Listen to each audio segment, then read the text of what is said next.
पहचान वहाँ का इतिहास होता है और इस कारण से ही वो जगह जानी जाती है। पहले यही जगह बहुत ही समृद्ध हुआ करती थी, लेकिन आज लगभग सुनसान है। ऐसा क्या कारण है और आखिर इस जगह की क्या विशेषता है, मैं आपको आगे के वीडियो में पूरा बताने वाला हूँ। लखपत गांव 7 किलोमीटर की दीवारों के बीच में घिरा हुआ एक गांव है, जो कि लखराव, जिन्होंने 13वीं शताब्दी में सिंध प्रांत में शासन किया था, उनके नाम पर रखा गया है। दोस्तों, इस जगह का ऐतिहासिक महत्व तो है ही, साथ ही साथ धार्मिक महत्व भी है। यहाँ बहुत कुछ देखा जा सकता है, बहुत कुछ समझा जा सकता है और बहुत कुछ जाना जा सकता है। तो आइए हमारे साथ इस जगह को जानने का प्रयास करते हैं और इस जगह का जो महत्व था पूर्व में, उसकी जानकारी आपके साथ में शेयर करते हैं।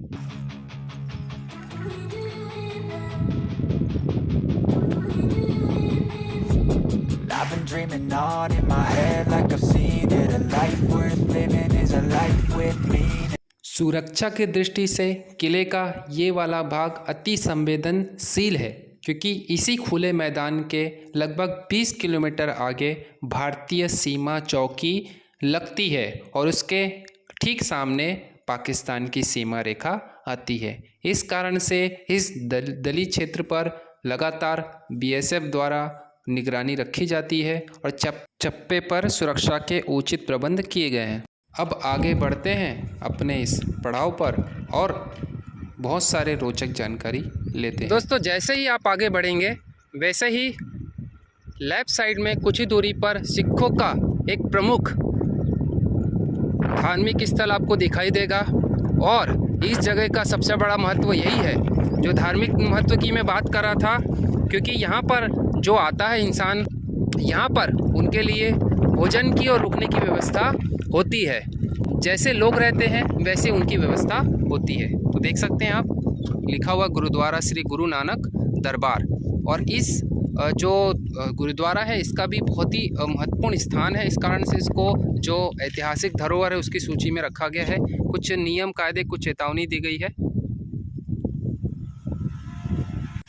तो दोस्तों, यही वह स्थान है जहाँ पर गुरु नानक देव जी अपनी 2 यात्रा के दौरान ठहरे हुए थे और कुछ समय यहाँ पर उन्होंने अपना बिताया था। इस कारण से इस जगह का महत्व और भी ज़्यादा बढ़ जाता है, खासकर सिखों के लिए। देश की पहचान हमारी सांस्कृतिक धरोहर है, उन्हीं में से एक प्रमुख गुरुद्वारे में अभी हम खड़े हैं, जो कि बहुत ही पवित्र स्थान है। जैसे कि आप देख सकते हैं, यह गुरुद्वारा है जहां पर गुरु नानक जी अपनी 2 यात्राओं के दौरान यहाँ पे ठहरे हुए थे और इस कारण से इसको गुरुद्वारा और साथ ही साथ राज्य सरकार द्वारा संरक्षित स्थान घोषित किया हुआ है। तो अभी हम अंदर जाने वाले हैं, उसके पहले आपको हम आसपास के परिसर के बारे में जानकारी दे दें। ये कार्यालय है और इस प्रकार से यहाँ पर आपकी उचित पूछ परख के बाद, जानकारी के बाद आपको उचित स्थान दिया जाता है ठहरने के लिए। जैसे कि ऊपर नीचे और भी एक बिल्डिंग बनी हुई नई, वहाँ पे और भी बहुत सारे काम चालू है, जिसके तहत आपको विभिन्न प्रकार की सुविधाएं मिलती है। जैसे कि आप यात्री अच्छे काम के लिए निकले उस कारण से। तो इस प्रकार से यहाँ पर पानी की व्यवस्था है और इस प्रकार से यहाँ पर आगे जो आप देख रहे हैं वहाँ पे लंगर की व्यवस्था है, भोजन चाय पानी उपलब्ध कराया जाता है। इस प्रकार से इतना बड़ा परिसर है। आगे टॉयलेट बाथरूम है, वॉशरूम है, स्नान आदि की व्यवस्था है। तो जैसे कि आप देख सकते हैं, यह गुरुद्वारे का ही एक भाग है। पीछे भी एक नई बिल्डिंग बन रही है गुरुद्वारे के लिए। तो बहुत ही पवित्र और बहुत ही सुंदर यह स्थान है, बहुत ही उचित व्यवस्था है। चूँकि हम सब जानते हैं, जहाँ भी हम जाते हैं तो गुरुद्वारे में लंगर की व्यवस्था रहती ही है, लेकिन कहीं कहीं आपके रुकने की व्यवस्था हो जाती है। तो ऐसा यह पवित्र स्थान है, बहुत ही सुंदर, बहुत ही अच्छा है और इस कारण से हम यहाँ पे आए हैं। तो जिस महत्वपूर्ण संस्कृति के हम बात कर रहे थे कि भी धार्मिक महत्व है, इस कारण से इस लखपत का धार्मिक महत्व भी है। तो आइए चलते हैं गुरुद्वारे के अंदर और उनका जो गुरु नानक जी का जो खड़े हाथ में जो रखते हैं, हाथ टिका के वो, और साथ ही साथ उनकी चरण पादुका रखी हुई है और पालकी रखी हुई है, वो तो बहुत साल पुरानी। तो वो भी अभी हम देखने वाले हैं और बातचीत करने वाले हैं। सभी जगह के अपने अपने नियम कायदे होते हैं। वैसे यहाँ का भी नियम है कि आपको सर ढक के रखना पड़ता है और बिल्कुल एक मंदिर में जैसे आप जाते हैं उस हिसाब से आपको प्रवेश करना पड़ता है। तो हमने अपनी साइकिल यहाँ पे रख दी और अपने सर को ढक लिया है। कपड़े भी एकदम सभ्य लोगों के समान पहनने पड़ते हैं। तो इस प्रकार से आपको हम यहाँ के इतिहास के बारे में बताते हैं। देखिए, जो वर्जित है वो चीज़ें लिखी हुई है, टोपी है, निक्कर है, कैपरी है और उसके बाद मोजे है, वो पहन के आप नहीं जा सकते। यहाँ पर जो नोटिस में लिखा हुआ है वो सबसे महत्वपूर्ण चीज़ है, जानकारी है, यहाँ का इतिहास लिखा हुआ है। तो हम आपको इतिहास के बारे में बताते हैं। यहाँ के बहुत ही ज़्यादा महत्व है, क्योंकि ये वैसे तो ऐतिहासिक तौर पर महत्व है लेकिन धार्मिक तौर पे बहुत ही महत्वपूर्ण स्थान है, खासकर सिखों के लिए। देखिए, सती गुरु प्रसादी लिखा हुआ है, पहली पातशाही गुरुद्वारा लखपत गुजरात। इसमें भारत का जो इतिहास है उसमें ये बताया गया है कि जो पहली पातशाही गुरुद्वारे का मतलब क्या होता है कि प्रथम गुरु का गुरुद्वारा, जो प्रथम गुरु हुए हैं गुरु नानक जी, उनका गुरुद्वारा है, जो कि भारत के गुजरात प्रदेश में लखपत के गांव में स्थित है, जहां पर हम उपस्थित हैं और इसके इतिहास के बारे में आपसे जानकारी शेयर कर रहे हैं। तो गुरु नानक देव जी अपने धर्म प्रचार के दौरान, जिसको सिखों में उदासियों कहते हैं, के दरमियान वो अनेक बार इस स्थान पर आए थे। लगभग 2 बार का इसमें जिक्र किया हुआ है, जिसमें 1506 से लेकर 1513 में और उसके बाद 1519 से लेकर 1521 में, जो कि उनकी दूसरी और चौथी यात्रा मानी जाती है। तो जैसे 15वीं शताब्दी में सऊदी अरब के मक्का मदीना की धर्म प्रचार यात्रा के दौरान गुरु नानक देव जी लखपत पधारे थे। प्राचीन समय में लखपत सिंध प्रांत की बंदरगाह थी, जो कि सिंध प्रांत अभी पाकिस्तान में है। गुरु नानक देव जी की अंगत वस्तुएं, जैसे कि उनकी चरण पादुका, जिसको लकड़ी की खड़ेऊ कहते हैं, वैसे ही सिगड़ी हुई पालकी, सिंगारी हुई पालकी और झूला, हस्तलेख वगैरह स्मृति चिन्ह इस गुरुद्वारे में रखे हुए हैं। श्री गुरु नानक देव जी लखपत से सिंध के शोमियानी बंदरगाह पर गए और वहां से मक्का मदीना गए।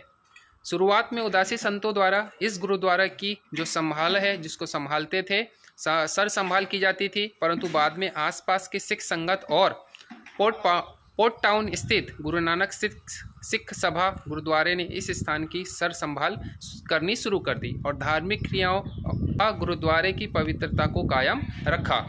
अभी गुरुद्वारे के परिसर में अधिक विस्तार की सेवा चल रही है, जिसमें यात्री निवास, लंगर हाल और दीवान हॉल शामिल है। तो लखपत का जो संक्षिप्त इतिहास है वो हमने आपके साथ में शेयर किया और कुछ और बंधु लिखे हुए हैं वो भी आपके साथ में साझा करते हैं। तो 6वीं सदी में लखपत बस्ता बंदर तरीके से जाना जाता था। लखपत एक समृद्ध और प्रख्यात बंदरगाह था, जैसा कि अभी हम आपके साथ में और चीज़ें दिखाकर बताएंगे। परंतु 1819 में यहाँ पर क्या हुआ, भूकंप आया। चूँकि सिंधु नदी यहाँ की प्रमुख नदी थी, उसका जल यहाँ पे आता था, लेकिन क्या हो गया था, जो भूकंप आया था उसके कारण जो बांध था वो आड़े आ गया था, प्राकृतिक बांध बन गया था और इसके कारण से यहाँ पर सिंधु का पानी आना बंद हो गया था, जिससे लखपत सूखा, भट्ट और वीरान बन गया और सिख संत संगत के सहयोग से गुरुद्वारे का रखरखाव किया जाने लगा। आए हुए यात्रियों की सेवा के लिए 24 घंटे लंगर और चाय पानी की व्यवस्था यहाँ पे रहती है और साथ ही साथ लखपत कोरियानी गाँव में 20 किलोमीटर है, जहाँ पर गुरु नानक देव जी की मुलाकात की याद में एक बड़ा सरोवर बनाया गया है। तो ये ऐसा ये प्रमुख स्थान है। तो गुरुद्वारा के दर्शन करने के बाद उसके बाद जैसे आप आगे बढ़ेंगे आपको 2 सरोवर दिखाई देंगे, भीमसर तालाब और नागराई तालाब, जो कि इस ओर है। और आप देखेंगे तो चारों ओर आपको केवल और केवल दीवार नज़र आएगी, क्योंकि हमने बताया था आपको कि ये जो पूरा का पूरा नगर है वो एक प्रकार से किले के अंदर बसा हुआ है। ये देखिए वो दीवार स्थान है जहाँ से हम अभी अंदर आए हैं। अपने में अनेक ऐसे ऐतिहासिक धरोहर को समेटे हुए हैं और इसका इतिहास भी बहुत ही सुंदर और ऐतिहासिक रहा है, जिसको जानने के लिए अभी हम आए हैं यहाँ पर। और हमारी भारत यात्रा का ऐसा ही एक महत्वपूर्ण पड़ाव हम देख सकते हैं।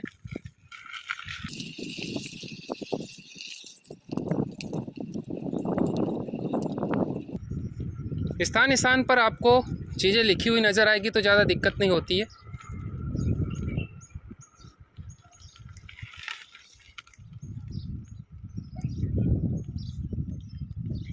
यहाँ और एक आपको दरगाह नज़र आएगी।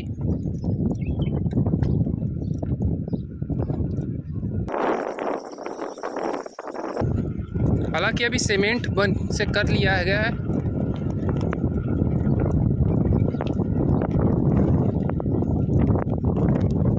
केश्वर महादेव का मंदिर है, उसका भी एक अपना महत्व है। उस समय यहाँ पर नगर के रूप में महादेव जी की पूजा की जाती थी और नगर के लोग उपस्थित होकर यहाँ पर पूजा अर्चना करते थे। प्राचीन मंदिर, महादेव का मंदिर नज़र आएगा को इस प्रकार से खंडित प्राचीन इमारतें नज़र आएगी जो कि अपनी खंडित अवस्था में है। देखकर आप अंदाज़ा लगा सकते हैं कि कितनी प्राचीन हो गई। मोटाई और पत्थरों का उपयोग जिस प्रकार से किया गया है। चबूतरा नज़र आएगा और ये हाट बनाया गया है सरकार द्वारा। उसके बाद ये बैठने की व्यवस्था की गई है बहुत ही सुंदर प्राचीन तरीके से, और सामने आपको खंडित दीवार बिल्डिंग नज़र आएगी। इस ओर भी बहुत कुछ है और इस ओर भी बहुत कुछ है। एक छोर पर आपको एंट्री और एग्ज़िट पॉइंट नज़र आएगा जहाँ पर मंदिर भी है और बहुत कुछ देखने के लिए भी है जिसको आप देख सकते हैं।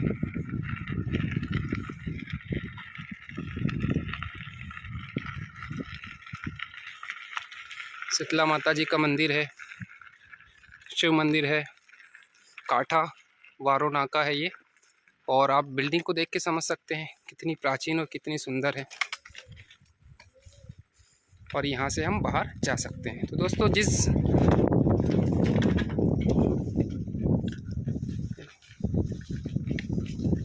अभी हम ऊपर से भी दिखाएंगे आपको, बहुत ही सुंदर नज़ारा है। और उसके साथ साथ में उस ओर अभी जाना प्रतिबंधित है ज़्यादा, क्योंकि यहाँ तक भी पानी आता था और इस कारण से ही सभी जो दैनिक क्रियाएँ होती थी, लेकिन सब पानी आना बंद हो गया। सिंधु नदी का प्राकृतिक भूकंप के कारण बांध बन गया था, रुकावट आ गई थी। इस कारण से यहाँ की आबादी लगभग समाप्त हो गई थी, लेकिन धीरे धीरे अभी यहाँ पर सामान्य है। सामान्य मतलब बहुत कम है, लेकिन लोग रहते हैं। प्राचीन धरोहर है, बहुत ही सुंदर, बहुत ही शानदार। तो अभी हम और एक महत्वपूर्ण स्थान पर खड़े हैं, क्योंकि जो लखपत पूरा का पूरा जो गांव है वो एक कह सकते हैं एक किले के अंदर बसा हुआ है। चारों ओर बड़ी बड़ी दीवारें हैं जो अभी सुरक्षित है, लेकिन अंदर के जो महत्वपूर्ण जो जगहें थी वो पूरी तरीके से नष्ट हो चुकी है। पुरानी जो घर थे, पुरानी जो कुछ चीज़ें थी, हालांकि मंदिर है, गुरुद्वारा है, वैसे का वैसा है, और जो बाकी सब चीज़ें थी वो लगभग समाप्त हो चुकी है। तो ये पूरा का पूरा हम देख सकते हैं इस लखपत का किला है, कह सकते लखपत का किला है। और इस ओर कह सकते हैं जैसे ही आप और आगे आएंगे, हालांकि परमिशन नहीं है, आप जैसे ही आगे जाएंगे आपको सुरक्षा चौकी नज़र आएगी बीएसएफ की, और उसके उस ओर पाकिस्तान है। तो लगभग हम कह सकते हैं यहाँ पर बीएसएफ का पहरा है चप्पे चप्पे पर। इस कारण से ये पूरा का पूरा जो क्षेत्र है वो कह सकते हैं आखिरी जो क्षेत्र है सीमा रेखा के, पाकिस्तान की बाउंड्री के, इंडिया की बाउंड्री के, वो कहलाता है। तो हम एकदम अंतिम छोर तक आ चुके हैं और आपको पूरी जानकारी देने का प्रयास कर रहे हैं। हम जानते हैं कि हमारा जो भारत का जो इतिहास है बहुत ही गौरवशाली है। इस प्रकार से किले, मंदिर और इस प्रकार की चीज़ें बहुतायत में पाई जाती है, जो कि हमारी ऐतिहासिक धरोहर है। देख के अंदाज़ा लगा सकते हैं। देखिए दोनों ओर आपको मूर्ति, हालांकि एक और की मूर्ति टूट चुकी है, लेकिन दूसरी ओर की मूर्ति वैसी की वैसी आप देख सकते हैं। वैसे ही ऊपर भी आपको खेलते कूदते बच्चे नज़र आएंगे, और भी बहुत कुछ जो बची हुई चीज़ें उसको देख के हम समझ सकते हैं कि हमारा जो इतिहास रहा है कितना गौरवशाली रहा है। लोहे इतनी विशाल गेट बने हुए, और उसके साथ साथ जो चिपके हुए जो पत्थर है बिल्कुल एकदम चिपके हुए हैं और बिल्कुल कोई सपोर्ट नहीं देख सकते, लेकिन फिर भी मजबूती और जिस प्रकार से बनाई गई है चीज़ें वो वैसी की वैसी बनी हुई है। ऐसे ही आपको बहुत सारी चीज़ें नज़र आएगी।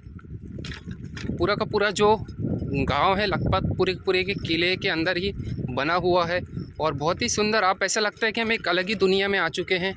चूँकि हम साइकिल से हैं तो थोड़ा सा ऊपर नीचे चीज़ें दिखाई देगी आपको। सामने ही आपको कुआं नज़र आएगा, उस समय उपयोग किया जाता रहा होगा, और उसके बाजू में बावड़ी है।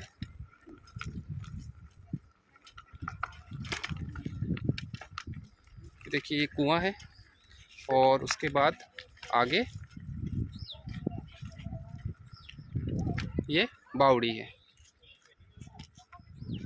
और ये पर्यटक है जो देखने के लिए आए हुए हैं। आगे भी आपको एक मंदिर नज़र आएगा, शिव मंदिर। तो अभी हम जहाँ जा रहे हैं वो बिल्कुल सेंटर ऑफ हार्ट से इस जगह का। उसके पहले रमत गमत का मैदान है, मतलब खेल कूद का है, आप देख सकते हैं। और ये बिल्कुल हम जिस जगह पे जा रहे हैं इस जगह का हार्ट है, हृदय है, दिल है। अब देख सकते हैं यहाँ से आपको पूरा का पूरा जो लगभग नीचे का नज़ारा है दिखाई देगा, और उसके बाद ऊपर चढ़ेंगे तो आपको ऊपर का भी नज़ारा नज़र आएगा। और बहुत सारे आपको मंदिर नज़र आएंगे जो कि उसके बाद में बनाए गए होंगे। और आप देख सकते हैं कितना सुंदर नज़ारा है।